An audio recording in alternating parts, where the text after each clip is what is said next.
Hello students, welcome back to my channel. FYBMS में आपका जो फर्स्ट सेमेस्टर है उसके अंदर कौन कौन से सब्जेक्ट्स हैं और उनका क्या पोर्शन है उसकी सीरीज चल रही है। Already financial accounting and business law हम लोग कवर कर चुके हैं। अगर आपने वो वीडियोस नहीं देखे तो आपको आई बटन पे मिल जाएगा। इस वीडियो में हम लोग बात करने वाले हैं बिजनेस स्टैटिस्टिक्स, जिसको आप लोग प्यार से मैथ्स कहते हैं। तो इसमें कौन सा यूनिट्स और उनके अंदर कौन कौन से चैप्टर्स होंगे उनके बारे में बात करेंगे। तो चलिए शुरू करते हैं। तो 4 यूनिट है आपके मेन: introduction to statistics, measures of dispersion, correlation and regression, time series, index number, probability and decision theory. ये 4 यूनिट है।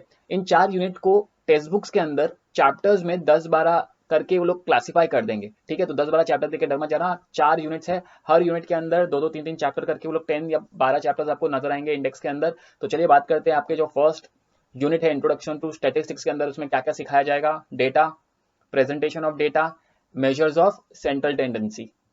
अब बात करें अगर आपके सेकेंड यूनिट की, measures of dispersion, correlation and linear regression, तो इसके अंदर आपको मेजर्स ऑफ डिस्पर्शन आएगा। कोरिलेशन के अंदर 2 टाइप के सम्स होंगे, कार्ल पियर्सन और रैंक कोरिलेशन।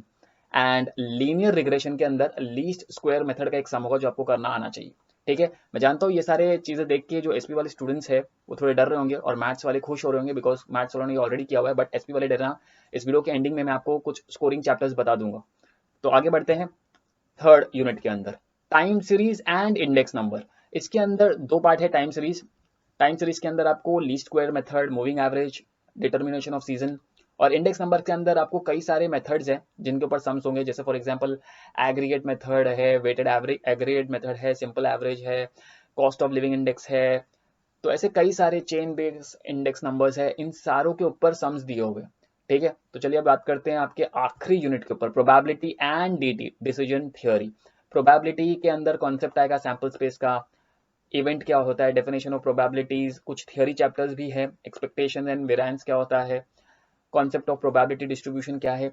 एंड देन फिर जब डिसीजन थियरी की बात करते हैं तो वहां पर स्टेट ऑफ नेचर, पे ऑफ, अपॉर्चुनिटी लॉस का टेबल कैसे बनाते हैं, डिसीजन कैसे लेते हैं अंडर सर्टेनिटी या अनसर्टेनिटी, वो सारी चीजें आपको सिखाई जाएंगी। तो ये रहेंगे आपके 4 यूनिट्स और उनके अंदर कौन कौन से चैप्टर्स रहेंगे मैंने आपको बता दिए। जिन लोगों ने पहले से ही 11th एंड 12th में मैथ्स लिया था उनको कुछ सारे चैप्टर्स फेमिलियर नजर आ रहे होंगे और उनके लिए अच्छी बात है, बिकॉज वो अच्छी तरीके से स्कोर पा पाएंगे। बट एसपी स्टूडेंट्स का क्या, मैं बता दूं, अगर आपने एसपी भी लिया तो कोई टेंशन लेने की बात नहीं है।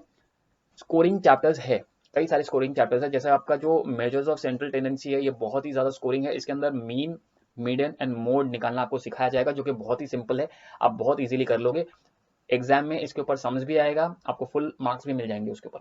अब बात करते हैं मेजर्स ऑफ डिस्पर्शन। इसके अंदर भी सम्स आते हैं। QD stand for quartile deviation, coefficient of quartile deviation या मीन डिविएशन। ये भी ज्यादा हार्ड नहीं है, आप कर सकते हैं, कंपैरेटिवली इजी है दूसरे चैप्टर्स के मुकाबले में, और ये भी स्कोरिंग है, इसके ऊपर भी एक सम आता है।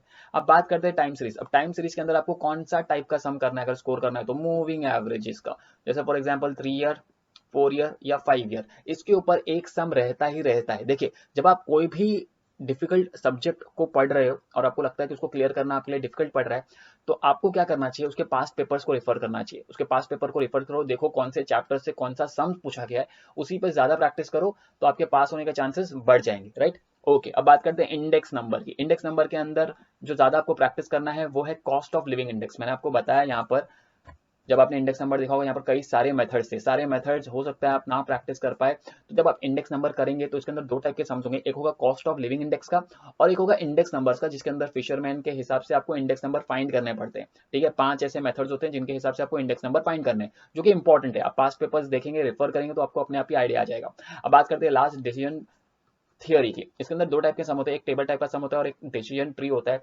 दोनों ही इजी है, स्कोरिंग है। तो अगर आप ये सारे चैप्टर्स और इनके अंदर जो मैंने सम्स बताया वो ज्यादा अच्छी तरीके से प्रैक्टिस कर ले और साथ में पास्ट पेपर्स को रिफर करे, तो मैथ्स को क्लियर करना एसपी वाले स्टूडेंट्स के लिए ज्यादा हार्ड नहीं होगा और बहुत इजीली क्लियर कर जाओगे और हो सकता है आप स्कोर कर जाओ। राइट, तो चलिए इस वीडियो में इतना ही। तो अगर आपको ये वीडियो पसंद आया तो आपको पता है क्या करना है, लाइक करो, सब्सक्राइब करो, शेयर करो अपने फ्रेंड्स के साथ, ताकि जो आपका फ्रेंड FYBMS लेने वाला है उसे भी तो पता चले कि मैथ्स में कौन कौन से सब्जेक्ट है और उनका क्या पोर्शन है।